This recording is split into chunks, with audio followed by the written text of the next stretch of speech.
Have you ever wanted to make JavaScript solutions responsive to thematic changes? In this episode, we're going to show you how CSS Variables can make your CSS dynamic. Yeah, I think this is a really interesting topic, Julie. I definitely want to learn this. First of all, a lot of times I'm working on apps that run inside of other apps like Teams or SharePoint, and they have themes. And people kind of expect if they switch to the dark theme or the high contrast theme that they can see your app, details, right?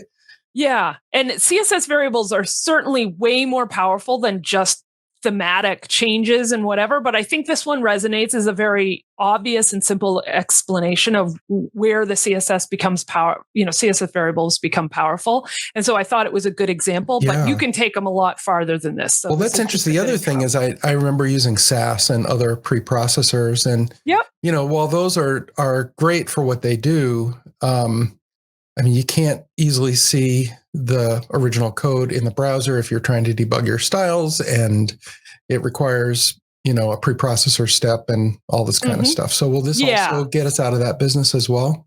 A little bit, certainly. Yeah. Because this is native to the browser. This is part of, what the browsers just do out of the box. So this gives you that basic functionality. Obviously these preprocessor SAS and stuff can take you a lot farther than even that, but it's definitely a baseline bit of functionality. So great. Cool. Well, please show us. Okay, so let's start with defining some basic facts here. So CSS variables are these custom values that can be declared and then overwritten throughout the page. The value then takes on context from where it's used. So it depends on where it's declared in the DOM and then where it's reassigned in the DOM as to what it affects. So the little snippet there that we see is defining variables at different levels. So we have the root CSS pseudo class, and that essentially saying that we're going to declare a variable called main color, and we're going to call that color, we're going to assign that color value red. Wait, this a minus?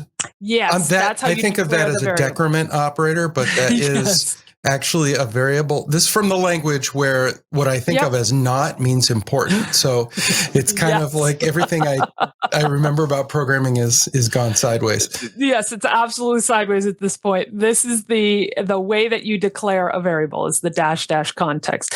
And then so we have a couple of classes that are defined here. So my class then is going to use that color variable. So we're going to say the color of my class, and we're going to wrap the variable name in the var constructor. And that means use whatever the variable value is at that point when my class is used.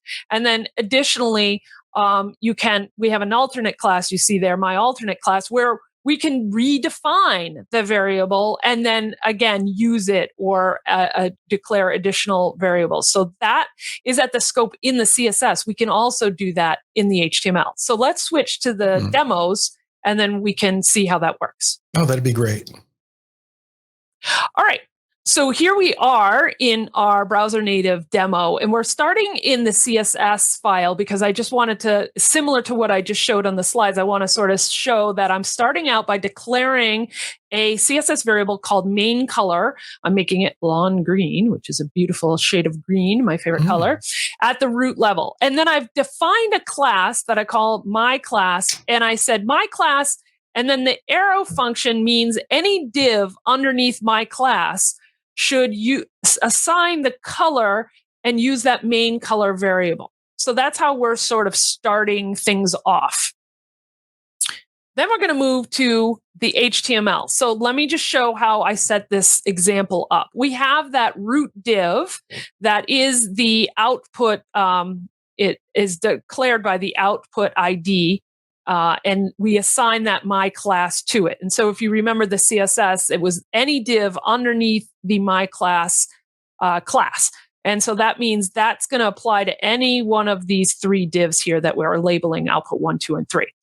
That first output one, it's just some text in the div. So theoretically, that's going to take on however we defined our my class. The second one note that we're changing the style. We're adding a style tag, excuse me, to that, and we're redefining the main color variable to light blue. And then in the third one, we've added a little button here, and we have another div underneath it that has our text. Okay, so now we can see the results of that. And the first one is green, exactly what we expected because we didn't change anything. And then on the second one, we can see that the color got changed to blue because we redeclared the main color variable to blue. And then this last one is green because it is picking up the color that we declared at the root.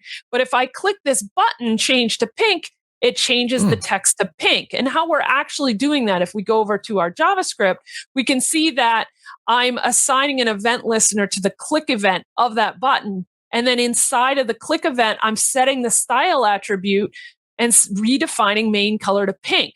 And so this is showing how JavaScript can actually set that style attribute dynamically, and thereby any changes to themes or whatever that's happening in your code can be applied to the elements in your HTML. And so it changes the theme as you go. Oh, that's really cool. So where your CSS might have like some hard-coded colors in it now, you would use these variables all over the place. Exactly.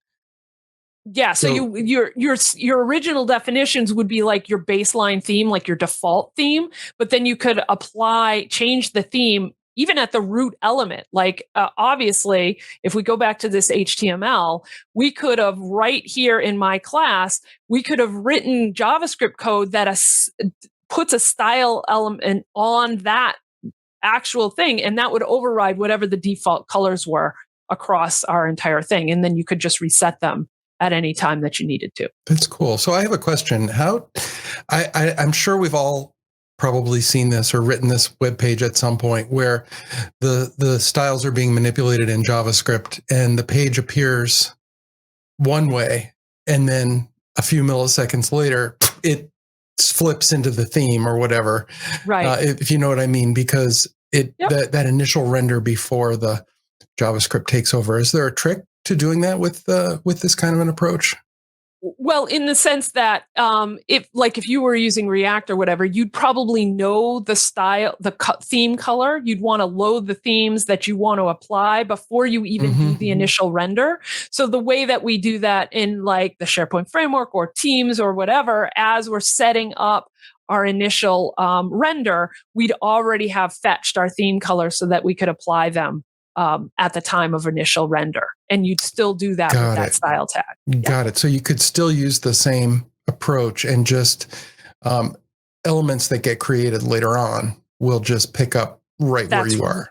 That's right, because your context would, if you assign those style colors right at the root, then anything underneath that picks up those style colors. If you have two web parts on the page and you assign different styles to them, they're going to pick up the style colors from the div that was defined for them. And any children of it uses those colors. So it absolutely means that you could have things on the page with the same code, but are colored entirely differently. Wow, that's very powerful. Great. Yeah, super. Well, thanks for sharing all that. I learned a lot, and I'm sure I'm going to use this in my next project. Thanks for watching this episode of Browser Native. I hope you found it as interesting as I did to learn all about CSS variables. If you liked it, please give us a like, and we'd love it if you subscribe to the channel so you'll be notified of new episodes of Browser Native as they come about. Thanks, and happy coding.